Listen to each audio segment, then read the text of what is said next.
Nós temos, nesses últimos dias, na declaração de fé, conversado sobre convivência, e não só convivência com outras pessoas, mas convivência conosco mesmos, como aprender a gerenciar-nos para lidar com os outros.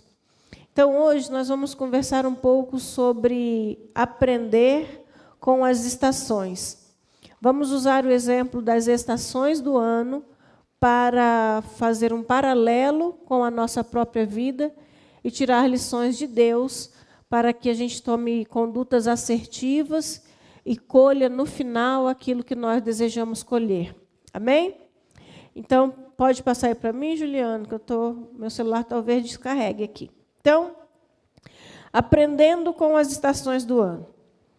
As estações do ano ocorrem em decorrência da inclinação da Terra em relação ao Sol. Eu preciso que você preste atenção nesse conceito, porque no final você precisa tê-lo em mente, ok? Então, lembra da tia da escola clássica, que você estava lá estudando, e a tia falou assim, olha, a Terra faz 2 movimentos.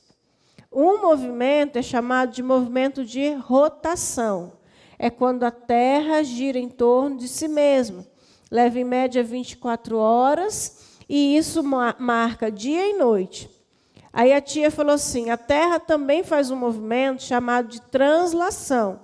É quando ela gira em torno do Sol, leva, em média, 365 dias e 6 horas, e é responsável por marcar as estações do ano, que são primavera, verão, outono e inverno.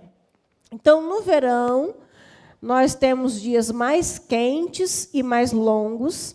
São dias reservados normalmente para descanso, né? Então, a gente pensa assim, no verão, alta temporada, você já quer pensar em viajar numa praia.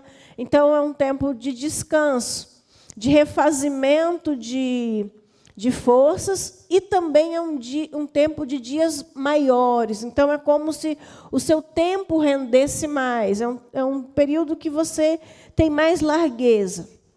Na primavera é quando as flores florescem e as árvores frutíferas frutificam, e é um tempo de colheita, né? Um tempo que você vai aproveitar daquilo que você semeou.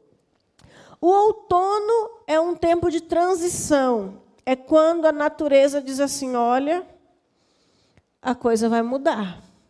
Então, você começa a ver as folhas ficando amarelas, um ventinho frio já começando a chegar, e aí um dia você acorda de manhã, abre a janela e bora botar casaco porque o inverno chegou. Então, as estações do ano são assim divididas. Então, o conceito diz, a translação, que é o giro em torno do Sol, é o movimento responsável pelas estações do ano, visto que estas são definidas pela posição do hemisfério norte ou sul, né, lá nos polos, em relação ao Sol. Então, é a proximidade, a inclinação em relação ao Sol, que diz como essa estação vai se dar. Por isso, as estações não ocorrem ao longo do ano de maneira igual nos 2 hemisférios. Por exemplo, você vai pensar assim, nossos meses de verão, a gente pensa janeiro, fevereiro, março já está por ali, mas a gente já pensa janeiro, férias, verão. Se você for pensar lá no hemisfério norte, é julho. Lá é outra coisa. Por quê? Porque tem a ver com a proximidade do Sol. Se for pensar lá da linha do Equador, né, que é aquela linha que divide a Terra no meio, uma linha imaginária, né? Não tem essa linha, mas a gente imagina. Dali para cima, no norte, julho é verão. E a gente pensa aqui, julho é o quê? Está ficando frio, gente, por favor. A gente nem imagina um verão em julho. Chuva, vai para o Rio de Janeiro, vai gastar dinheiro à toa. Então, a gente tem que lembrar assim, a proximidade com o Sol que determina como as estações funcionam, tá bom? Então, a Bíblia vai dizer o seguinte, enquanto durar a terra, plantio e colheita, frio e calor, verão e inverno, dia e noite, jamais cessarão. Essa foi foi um trecho da aliança que Deus fez com a humanidade depois do dilúvio. Então, não fique se tremendo assistindo filmes apocalípticos ou pós-apocalípticos. Gente, não tem pós-apocalipse. tem Hollywood viagem. Depois que Jesus voltar, não tem pós, não. Acabou, né? Mas você assiste esses filmes e pensa assim, as coisas vão acabar. Não, fique entendido qual é a aliança de Deus, que as estações funcionam e elas têm uma lição para nós. Elas nos ensinam alguma coisa.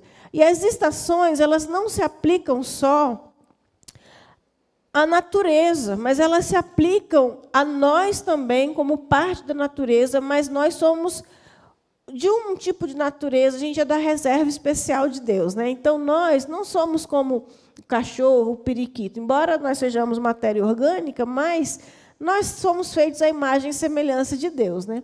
Mas nós também estamos sujeitos às estações. A Bíblia vai dizer assim: lembra-te do teu Criador nos dias da tua mocidade, antes que venham os maus dias e cheguem os anos dos quais venhas a dizer, não tenho neles contentamento.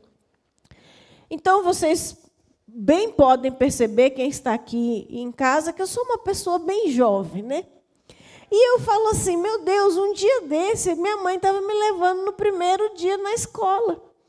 E eu falei, mãe, pode ir embora para casa, que aqui eu não vou falar, porque eu falei que eu fui grosseira, mas era um lugar de criança. Então, eu estava outro dia, no meu primeiro dia de aula, e veja só, já levei meus filhos e já estou orando para um dia levar meus netos. Então, o que eu quero dizer com isso? A vida passa muito rápido. A Bíblia está dizendo, ó, tem um tempo que é a mocidade, mas tem um tempo que você vai estar vivo. Vai falar, não tenho nenhum prazer nisso. A pessoa vai falar, não, meu negócio é o céu. Se perguntasse para o meu pai, ele falava assim, o que eu ainda estou fazendo por aqui? Ele falava muito isso, né? O que eu ainda estou por aqui? Por quê? Porque tem um ciclo. Tem um tempo que a gente se apega ao que acontece por aqui, porque parece que essa terra é o centro do universo. Depois, quando o tempo passa, você fala assim, meu amigo, eu quero é saber do céu. Você não tem mais contentamento, estar por aqui não tem mais prazer. Então, as estações do ano trazem uma lição para nós, que a vida é feita de estações. Os ciclos acontecem. As coisas mudam. E por mais que a gente tenha o desejo de viver num eterno verão, não vai acontecer. Os dias de inferno, opa, sangue e fogo. Os dias de inverno, olha, quase, os dias de inverno chegam.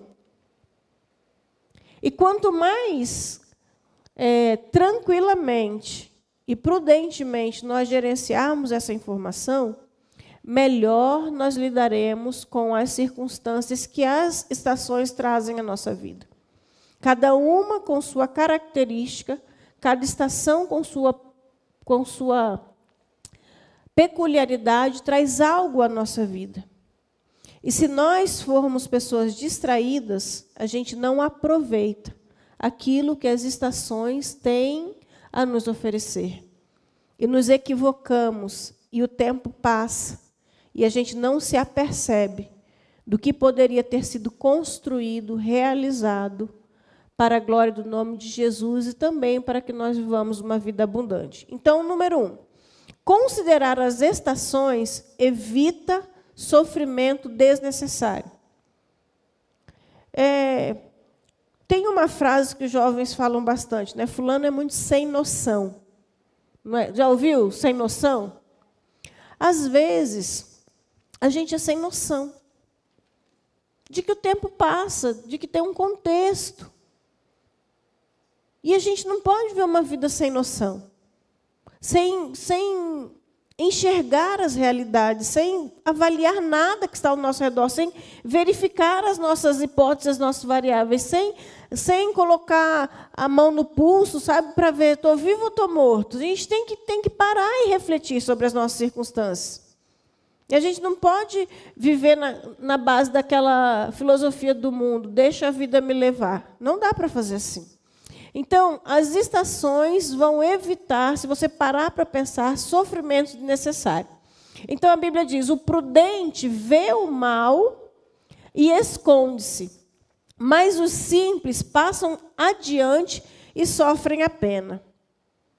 Vocês já viram, em algumas circunstâncias, barulho de tiroteio?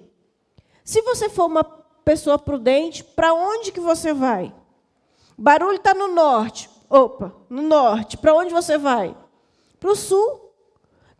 Mas tem gente não, que ouve barulho, o que ele corre? Ele corre para ver o que está acontecendo. E é nessa de ver o que está acontecendo, o que acontece com ele? Leva um tiro de graça. É isso que a Bíblia está dizendo. O prudente, ele vê o mal e ele, perna para que te quero. Mas o simples, em algumas versões você vai ver aí, o tolo, faz o quê? Ele vai lá ver. Você já ouviu, fulano? Não ando nesse caminho. Eu já fiz isso daí, não deu certo. Não é por aí. Mas a pessoa fala assim, não, eu quero viver as minhas próprias experiências. O prudente aprende com a cara do outro quebrada. O outro foi lá, quebrou a cara, o que você faz? Não vou quebrar a minha. Mas não, eu quero ver. Vai ver o quê, meu irmão? O prudente vê o mal e se esconde. O prudente não paga para ver. O prudente, ele ouve advertência. O prudente escuta conselho. O prudente sabe que tem uma vida só e quer usar bem. O prudente fala, eu não quero passar por esse tipo de sofrimento, então ele foge das coisas. E às vezes a gente vive se enfiando em sofrimento desnecessário, porque não avalia as consequências das ações. Porque se expõe a coisas que não precisa. Então, nós precisamos aprender a não precisar estar todo rebentado para ser consertado. O que é melhor? Não se rebentar. É disso que Deus está falando. Não se exponha a situações que vão trazer para você um sofrimento desnecessário. Por quê? Tem como passar pela vida sem sofrer? Nasceu, o parto em si já é um sofrimento. Depois você toma o pediatra já enfia uma mangueira no seu nariz ao dentro. Pronto, acabou a vida boa. Depois, cada 1 ou 2 meses, é um monte de injeção que você toma, um recém-nascido, gente. Imagina depois que a gente é grande. Então, não tem como. Agora, tem sofrimento que ele é desnecessário. A Bíblia diz assim, segundo a graça de Deus que me foi dada, pus eu, como sábio arquiteto, fundamento, e outro edifica sobre ele. Mas veja cada um como edifica sobre ele. O apóstolo Paulo está dizendo assim, lá em 1 Coríntios 3:10. Eu ensinei o fundamento. Quem que é a pedra fundamental? Jesus. Eu lancei o fundamento. A igreja tem que estar alicerçada nesse fundamento. Quem é a igreja? Você e eu.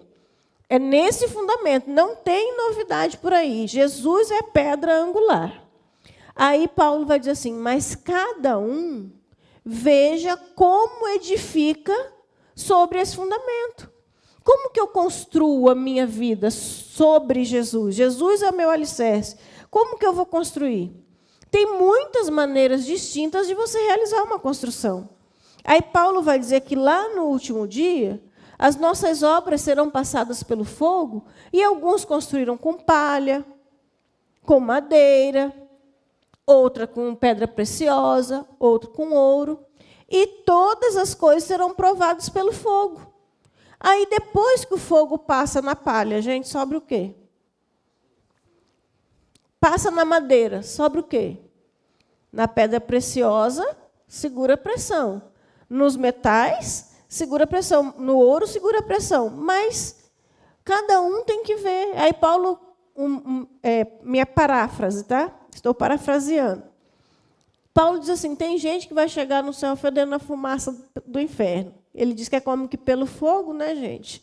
Aí eu entendo que é isso.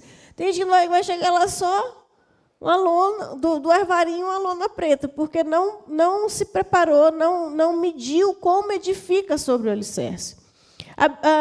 Na verdade, o que? Dores e sofrimentos são decorrência da existência humana e têm o potencial de ensinar excelentes lições. Então, nossas dores e sofrimentos não devem ser descartados. Dor e sofrimento é contingência da vida. E eles têm um potencial. Que potencial é esse? De ensinar excelentes lições. A maneira, mas não quer dizer que todo mundo que sofre vai aprender uma excelente lição. É um potencial. Mas esse potencial só vai ser liberado a partir da minha decisão de gerenciar esse sofrimento. Então, tem gente que tem uma queda, que sofre alguma coisa, que passa por uma luta, por uma adversidade, ele passa por aquilo só uma vez. Ele quebrou a cara ali, ele falou assim, aprendi a lição, eu não me meto mais com isso. Mas tem gente que quebra a cara uma vez, quebra duas, quebra três, e vai quebrando, vive todo arrebentado. Então, mas qual é a decisão que eu preciso tomar frente ao meu sofrimento? Eu preciso decidir o seguinte: eu não vou sair desta situação pior do que eu entrei. O que essa dor tem para me ensinar? Eu preciso permitir que aquele momento amargo, aquele momento ruim, me transforme para melhor. E ninguém pode fazer isso por mim. Se você conversar com duas pessoas que passaram a mesma coisa, você pode ver uma que usou aquela dor para ser um trampolim e outra que usou a dor para justificar todo o seu fracasso, toda a sua dificuldade. Não, é porque eu passei por isso e tal, e vive a vida inteira. Um usa como trampolim, o outro usa como moleta. Se escora naquela dor, naquele sofrimento e não progride. Então, tem dor que é contingencial. Não tem como escapar. Um exemplo. Um ente querido seu. Chegou o dia de Deus recolher. Tem o que você fazer para ele não ir? Não tem. Você ora, você chora, você faz o que quiser. Mas se Deus falar, vou levar, é melhor dizer tchau, porque ele vai levar. É contingencial, ninguém fez nada, nem de bom, nem de ruim, acontece. Mas existem algumas circunstâncias que são resultado de mais escolhas e da dificuldade na realização de avaliações assertivas de contexto. Então, se existem dores que são contingência, que é porque eu estou vivo, e não tem como escapar, outras dores e sofrimentos que nós passamos estão atrelados às nossas escolhas ruins, avaliações equivocadas. E agora, pastora, o que eu faço se a dor, o sofrimento, o problema que eu estou encarando hoje é resultado de eu mesmo ter escolhido alguma coisa ruim? O que eu vou fazer agora? O que a Bíblia diz? Aquele que confessa e deixa alcança misericórdia. Arrependimento. O nosso mundo de hoje, a nossa cultura, ensina a gente a lidar com o erro de duas maneiras distintas. É a culpa. Eu fico culpado. Eu me sinto culpada, eu me deprecio, eu me lastimo daquilo, eu reclamo daquilo, e aí eu me inferiorizo, aí eu já quero mesmo é sofrer porque eu acho que eu mereço, minha culpa, minha máxima culpa. Então, essa é uma alternativa. Outra alternativa é a transferência de responsabilidade. Então, eu não assumo aquilo. E como que eu sei que a transferência de responsabilidade está acontecendo? Quando eu começo a arrumar justificativa. Aí eu, não, mas eu fiz isso porque não sei o quê, eu fiz aquilo porque não sei aquilo outro, mas foi porque não sei o quê. Explicação, gente. Quem é bom de explicação é péssimo de arrependimento. O que a gente faz? Chega e diz, eu errei. Eu não deveria ter tomado esse caminho, eu não deveria ter feito essa escolha. Tem muitas pessoas que estão vivendo num cativeiro. Isso é muito importante, preste atenção. Isso é muito importante. Tem gente que está vivendo num cativeiro, cativeiro emocional, cativeiro espiritual, cativeiro financeiro, cativeiro familiar, só porque não chega diante de Deus e diz assim, Deus, eu errei nessa circunstância, me perdoa. Eu não deveria ter feito isso, estava errado, quebrou o princípio, me perdoa. Tem gente que é incapaz de chegar diante de Deus e dizer, eu errei. E aí vai viver uma vida de cativeiro. O que é o cativeiro? É quando Deus nos leva para um lugar para gerar em nós arrependimento. E aí você fica preso naquela circunstância, fica andando em círculo. O cativeiro ele te dá uma liberdade, mas é uma liberdade dentro de um quadrado. Então é uma liberdade. E às vezes essa liberdade dentro do quadrado, a gente se conforma tanto com ela, se conforta nela, que depois não quer sair. Quando o povo de Israel saiu do cativeiro da Babilônia, porque Deus mandou para corrigir a idolatria, teve gente que no final, quando podia sair, decidiu ficar. Então tem gente que está habituado no cativeiro achando normal, mas o que está faltando só é arrependimento. Eu me arrependo de quê? Eu tenho que me arrepender de tudo que for pecado na minha vida. Eu preciso dar nome para as coisas. Então, a minha estação, quando eu avalio as estações da minha vida, que eu estou vivendo, quando eu gerencio isso, eu começo a evitar sofrimento desnecessário. Tá, identifiquei que eu errei no meio do caminho. Se arrependa. Diga, eu estou errado. Procure pessoas, se retrate com elas, seja ensinável. Deixe alguém corrigir você. Deixe alguém dizer, olha, não é esse caminho, não é assim. Não seja autônomo, autossuficiente. Não vá por aí, peça ajuda. Arrependa-se. Quem se arrepende demonstra para Deus um coração quebrantado. E a Bíblia diz que Deus não resiste. Se você quiser ficar irresistível para Deus, vista a roupa do quebrantamento. Ele fica todo derretido por você. E vai dar tudo certo. Importante aqui para você evitar sofrimento desnecessário. Não confunda o seu momento com o momento do outro. Aí seu irmão está lá todo alegrinho, serelepe, cantando vitória, porque ele está vivendo um verão na vida dele. Dias longos, tempo de descanso, tranquilo, e você está no inverno. O vento balançou seu barco, virou do lado de fora, sua vida está toda difícil. Não confunda as estações. A sua é uma, a do irmão é outra. Não queira andar no barco do outro, não vai dar certo. Imagina, os professores gostam de falar isso, tá? Eu não gosto de usar muito, não, mas não posso dizer que eu nunca usei. Eu acho que é um argumento que não é muito legítimo, mas alguns professores dizem assim, eu já estudei, você que precisa. Já ouviram isso dos seus professores? Eu já estudei, você que precisa. Eu já estou com a minha vida ganha. Mas você percebe que em algumas fases da sua vida, você está querendo ter o mesmo tipo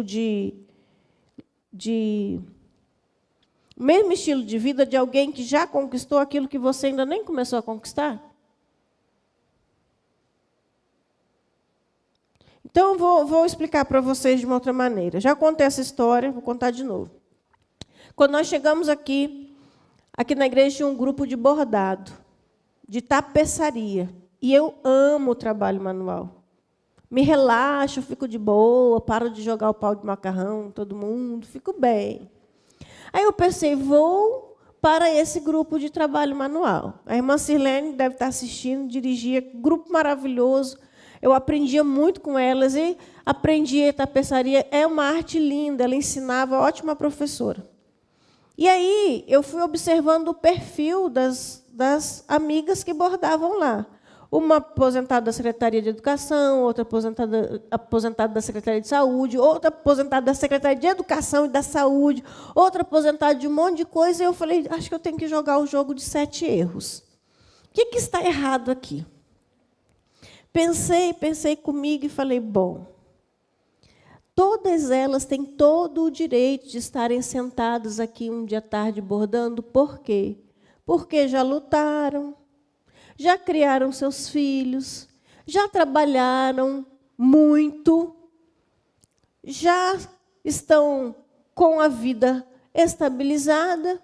E eu? Quem sou eu? Eu era uma jovem de 29 anos, com um filho de 7, outra de 3, que não tinha funcionário em casa e muito menos dinheiro para bancar aquela arte de tapeçaria que é bastante cara.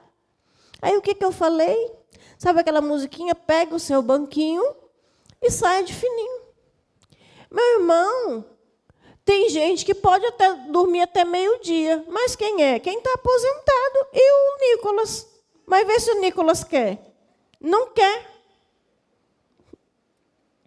Aquele ali, ó, está aqui no meio, dormindo à vontade. Vê se eu posso dormir aqui no meio. Não posso. Tem gente que está fora do seu contexto. Eu estou agindo como se minha vida todinha tivesse resolvida. E eu não estou. Menino para criar, para educar, casa, marido para dengar, casa para arrumar, vida profissional para estabelecer, tem que progredir. Então, não confunda o seu momento com o momento do outro. Entenda qual é a sua, em que lugar da estação você está. E se você estiver na primavera, meu irmão, bota para moer, porque você precisa colher. Você tem que ir lá. Não começa a confundir seu momento, não, porque senão você vai depois ficar ressentido, querendo copiar a vida de alguém que passou por um percurso, porque às vezes a gente quer o resultado das pessoas. E a gente não quer o percurso. Entre o início e o final, meu amigo, tem um meio. E o meio, ó, não é bolinho, não. Vê a pessoa lá e fala, fulano teve sorte. Pega a rotina dele de quando ele começou e faz igualzinho, para ver se não vai ter a mesma sorte. É uma sorte maravilhosa. Gente que acorda 4h30 da manhã, gente que se alimenta bem, gente que cuida da saúde. Não, minha professora está ali. Eu estou andando em Vitória. Então, gente que faz escolhas assertivas. E aí você vai ter os resultados. Mas eu preciso avaliar a minha estação. Então, aqui tem muitos jovens, e eu falo assim, se eu pudesse voltar no tempo, que não pode acontecer com ninguém, a não ser na ficção, entre 11 e 14 anos, eu estaria na escola estudando muito. Ensino Fundamental 1 é fundamental mesmo. O Fundamental 2, quer dizer, Fundamental 1, nem se fala, o Fundamental 2, muito, muito fundamental. E se eu estivesse no ensino médio, eu investiria em 2 coisas, estudar muito e me tornar muito íntima dos meus pais. Quem não tem intimidade com os pais tem dificuldade, tem intimidade com Deus. Eu investiria nessa relação horizontal com os meus pais, aprenderia com eles, faria perguntas importantes para a vida, deixaria que eles influenciassem meu coração, que eles me guiassem por alguns caminhos, pararia de ver na cabeça dos amigos da escola que sabiam quase nada quanto eu. Você vai se guiar por gente que está perdida, você vai ficar perdido. Investiria muito nisso, e, obviamente, em Deus. E depois, na minha vida adulta, solteira, eu mergulharia profundamente, endoidadamente, com toda a liberdade que a vida de jovem dá na relação com Deus. Eu aprenderia coisas de Deus, eu ia viver entre o céu e a terra. O solteiro precisa apaixonar-se por Jesus. Para com essa dependência de achar alguém para suprir você. Se você não estiver alinhado com Jesus, você não sabe nem fazer escolha.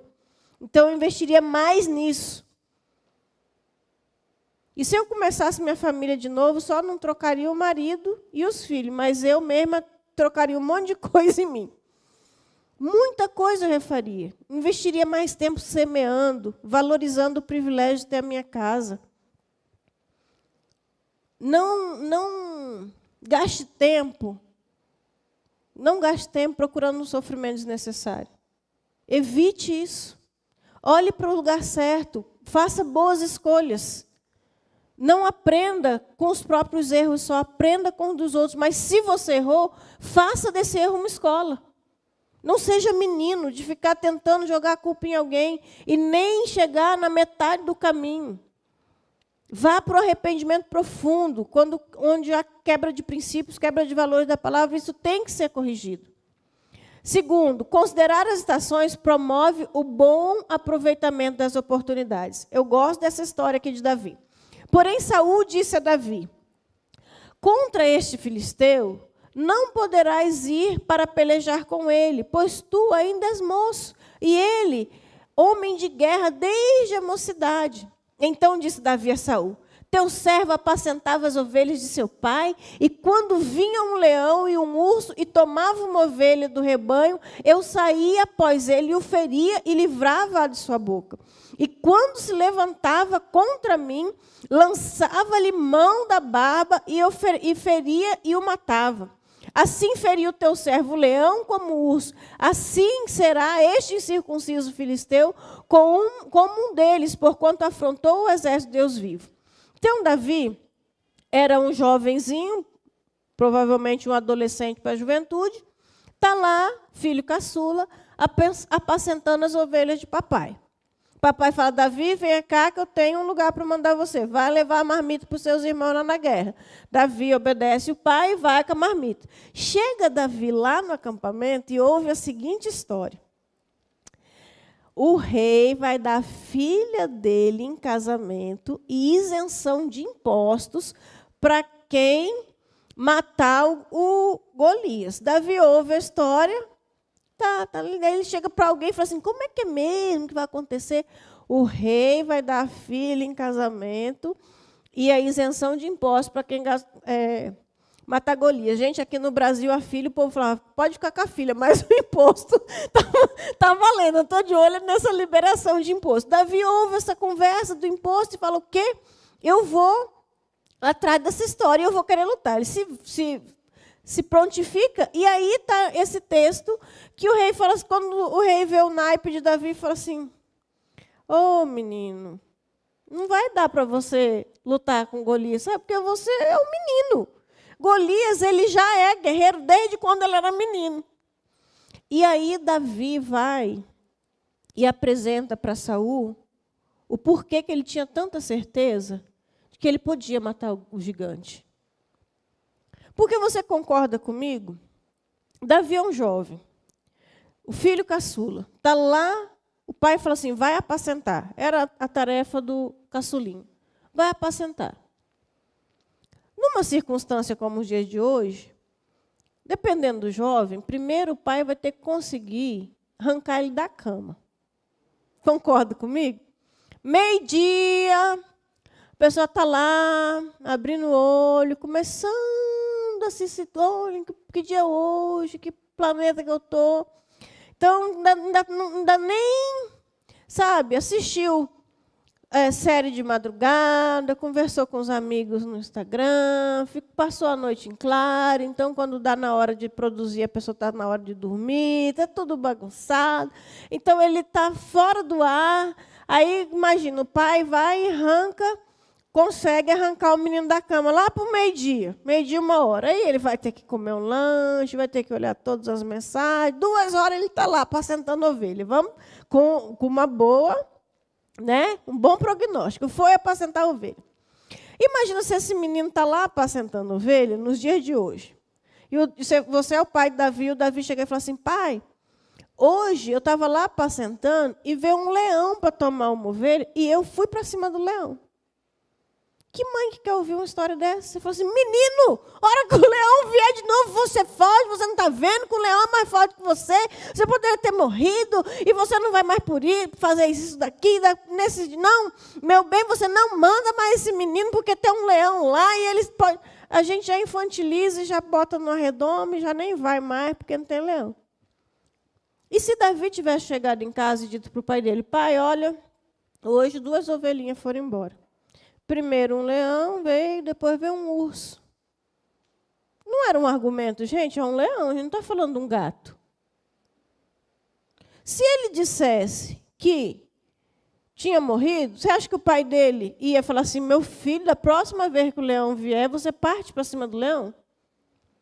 Ia falar, foge do leão, meu filho, como todo pai. Mas Davi, ele recebeu uma responsabilidade de cuidar das ovelhas. Ele era um pastor. Ele falou, isso aqui é meu. Ele falou, quando o leão vem, meu irmão, para pegar uma ovelha minha, eu mato o leão. E quando vem o urso, gente, é um urso. Não é o panda, não. Eu mato o urso. Ele falou, então, com esse gigante aí, não vai ser problema para mim. Sabe o que acontece? Uma tarefa no secreto, ela te habilita para uma tarefa pública. Davi pegou a oportunidade que o pai deu para ele e usou da melhor maneira possível. Quando chegou um desafio para alguma coisa que ele queria mesmo, ele tinha credencial. Ele chegou e falou assim, isso aqui pode me dar. Quando o rei falou assim, se esse menino luta com o leão e com o urso, eu posso mandar ele para o campo de batalha. Quando o Davi foi e matou. Mas por quê? Ele pegou aquela oportunidade que ele teve, ele poderia ter usado essa oportunidade de qualquer maneira. Ele poderia ter dito, pai, o leão pegou a ovelha, o urso matou. Seriam argumentos legítimos para não fazer nada, para deixar o levar. Quantas vezes nós perdemos oportunidades porque usamos de argumentos legítimos? Seria muito legítimo. Mas quem quer o extraordinário precisa abandonar o legítimo. Eu preciso dar um passo a mais, entender que os desafios que Deus me dá neste nível me credenciam para o próximo. Mas se neste nível eu não aproveito as oportunidades, então como eu vou querer oportunidades ainda maiores? Estão comigo? Estão entendendo? Então a estação me diz assim, eu tenho uma oportunidade. Gente, eu estava lá na casa dos meus pais, eu sou a 5ª filha. Tinha uma biblioteca enorme, eu não li todos os livros, mas a oportunidade estava lá. Eu poderia ter sido mais estudiosa, mas eu preferi ser uma aluna. Ser estudante e ser aluno são coisas diferentes. É uma escolha, a oportunidade estava lá. Eu fiz faculdade, comecei com 17 anos de teologia, foi de um jeito. Quando eu fui fazer letras, que eu já tinha o Estevão, engravidei da Esther no meio do caminho, gente, foi muito mais difícil. Então, enquanto você tem a oportunidade, que a sua estação está conspirando para tudo dar certo para você, aproveite a oportunidade. Por quê? Oportunidades são transitórias, inclusive a oportunidade de salvação. A salvação, queridos, é extensiva a todas as pessoas. Mas existe um tempo para a salvação. O tempo em que dura a sua vida ou o tempo que Jesus voltar. A oportunidade de salvação ela tem que ser aproveitada quando? Hoje, agora. Por quê? Porque você não garante os próximos minutos e nem garante que Jesus não vai voltar nos próximos minutos. Então, se hoje você ouve a voz de Deus, tem que responder hoje. Tem gente que está dizendo assim, não, quando eu for mais velho, eu me entrego para Jesus. Depois, você não sabe se tem depois. A sua eternidade não é assunto para depois, é assunto para agora. Não é uma coisa para você, não, vou tirar, não quero me preocupar com isso agora. Deveria, porque é a questão mais importante da vida do ser humano, é como ele se posicionou diante de Jesus. Não, porque minha mãe era boazinha, chegando lá no céu, ela vai dar um jeito. Não vai, não. Não, tem um amigo, depois que eu for, ele vai ficar pedindo a Deus por mim, eu vou ir para o céu. Não vai, não. A Bíblia diz, ao homem está destinado a morrer só uma vez, depois disso o juízo. Não vai ter repescagem, não. Tá? Isso aí é para futebol. para a vida espiritual não funciona. Recuperação é na escola. No céu não tem aquele limbo onde você vai ficar esperando que alguém te ajude, não. É uma vez só a gente aparece diante de Deus. Mas não é porque as oportunidades são transitórias que eu posso agarrar toda oportunidade. Nem toda oportunidade é uma boa oportunidade. Às vezes, na pressa, a pessoa casa com a pessoa errada, escolhe um sócio errado, faz um negócio errado, porque está com pressa. Não é porque a oportunidade apareceu que ela serve para você. Então, devemos estar preparados para aquelas oportunidades que estão intimamente relacionadas ao nosso propósito de vida. Eu não posso pegar toda oportunidade, mas eu preciso aproveitar aquelas que estão relacionadas com o meu propósito de vida. E aí vai uma dica da sua oportunidade. Queridos, no dia 27 vai ter uma vigília aqui. E eu sei no meu espírito que Deus vai fazer coisas extraordinárias. É uma oportunidade. Tem a ver com o seu propósito de vida? Então você tem que usar. Se o propósito de vida que Deus me deu é ensinar, o que eu tenho que fazer? Eu tenho que usar todas as oportunidades de aprender, querido. Não é de ensinar. Porque para eu poder ensinar, primeiro eu preciso aproveitar as oportunidades de aprender. Senão, eu vou ser como uma lata vazia. E é nisso que tem muita gente que se perde. Eu não me preparo para aquilo que Deus me escolheu para fazer. Eu quero só fazer. Mas eu não me preparo para isso. Se você quer ensinar, número 1, tem que aprender. Se eu quero liderar, número 1, eu tenho que ser liderado. Se eu quero ser um pai, primeiro eu tenho que ser um filho. É assim que funciona. E ninguém seja devasso ou profano como Esaú, que por uma refeição vendeu o seu direito de primogenitura. Gente, esse texto tem queimado no meu coração nesses dias demais. Veja, ia ser Abraão, Isaque e Esaú, direito de primogenitura. Esaú nasceu primeiro. Algum dia na vida, Esaú vai poder chegar diante de Deus e falar assim, Deus, eu nunca tive uma chance. Não tem como, porque ele nasceu primeiro. Ele estava com a faca e o queijo na mão. Por que a Bíblia diz que Deus escolheu Jacó e rejeitou Esaú? Porque Deus sabia qual seria a escolha de Esaú no futuro. A Bíblia diz que ele foi devasso, que ele foi profano. Deus deu para ele um direito de receber uma bênção e ele trocou esse direito por um prato de comida. E a gente fala, nossa, mas esse Esaú é tão terrível, né? Mas quantas vezes, querido, Deus quer falar conosco, Deus nos chama para mais perto, Ele quer passar um tempo conosco. A gente troca por uns 10 minutos a mais na cama, a gente troca por assistir um filme, a gente troca por um cansaço. Hoje eu não vou. Quantas vezes Deus nos dá tantas oportunidades. Deus nos dá uma família, a gente trata de qualquer jeito, a gente é devasso, profano. Deus nos coloca com a faca e o queijo na mão, Ele nos convoca, Ele nos chama. E a gente troca isso por coisas que não valem tão a pena. E a Bíblia está dizendo, ninguém seja como Esaú. É porque é possível ser alguém que Deus chama, que Deus entrega algo especial e você troca por nada. É possível Deus te dar uma oportunidade de ouro e você tratar aquilo como se fosse... Esaú falou assim, de que me vale a primogenitura se estou morrendo de fome? Gente, ele não estava morrendo de fome. Ele só estava com muita fome. Às vezes a gente troca o que Deus tem de precioso por aquilo que não vale a pena, que é transitório. Tudo quanto tiver à mão para fazer, faze conforme as tuas forças, porque na sepultura para onde tu vais, não há obra, nem projeto, nem conhecimento, nem sabedoria alguma.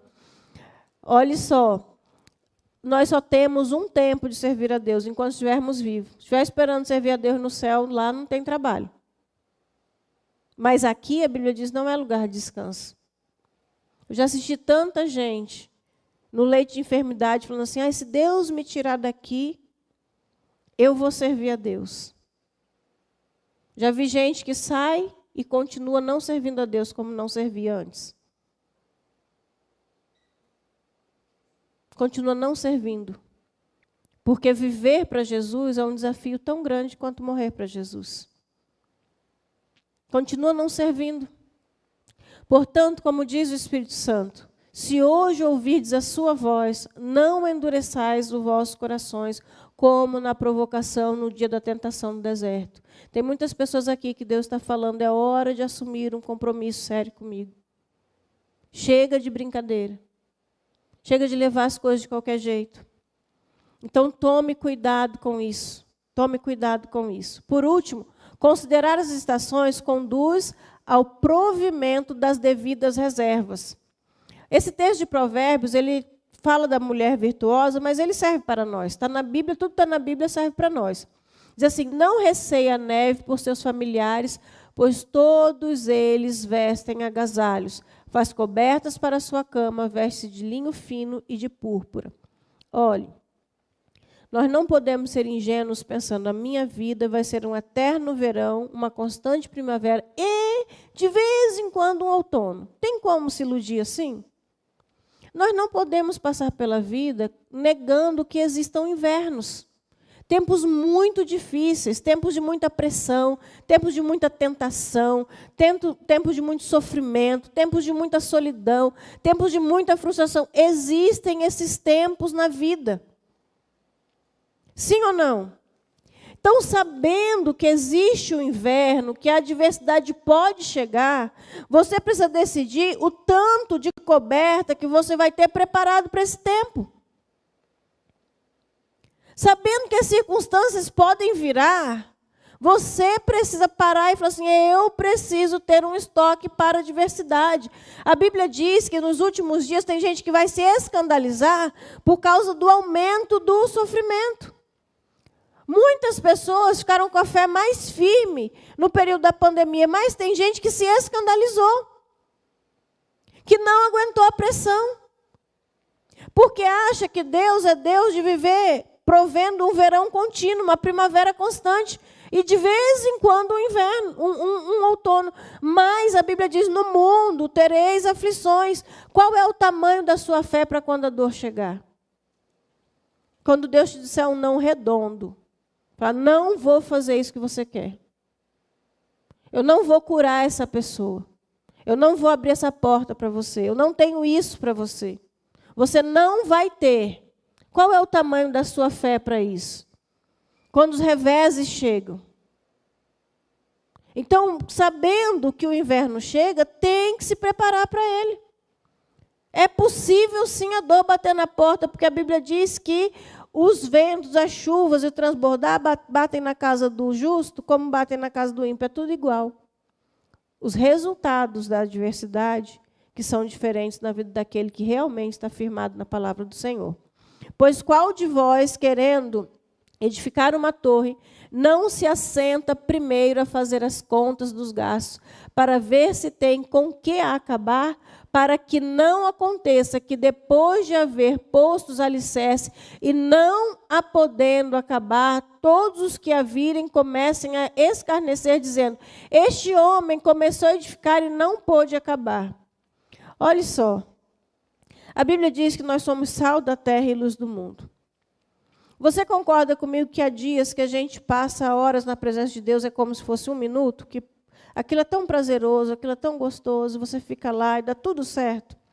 Mas você concorda que nos tempos de inverno, às vezes você não consegue nem falar? Às vezes tem um gemido, às vezes tem uma revolta, às vezes você chega lá e fala, estou aqui, mas não queria estar. Estou aqui, mas estou sentado, mas minha alma está de pé. Tem inverno. Agora, qual que é o grande problema, queridos? É que nós precisamos ter uma reserva, mas não viver na reserva. O pastor sabe, e as crianças também. Eu odeio quando o carro entra na reserva e a gente não vai imediatamente para um posto. Me tira o sossego, eu fico chateada. Chateada é uma palavra branda para dizer a maneira como eu me comporto. Não dá para passar no telão, porque não pode repetir isso no carro de vocês, em casa.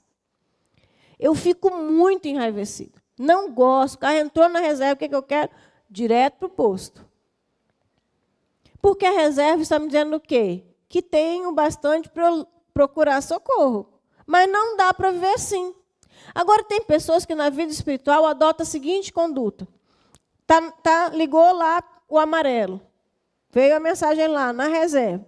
Eu vou no posto e ponho R$10. Dá nem 2 litros, gente. Infelizmente. Aí eu fico, daí a pouco, vou no posto, coloco mais R$10. Um pouquinho de oração, um pouquinho de leitura da palavra, de vez em quando um jejum, de vez em quando eu vou no discipulado, de vez em quando eu vou no PG, de vez em quando eu vou... Isso não vai dar certo. Um dia você pode precisar fazer um percurso maior do que você tem reserva para fazer. Um dia a dor que você vai ter que enfrentar, ou a adversidade, ou a luta, pode exigir de você um estoque maior do que você tem.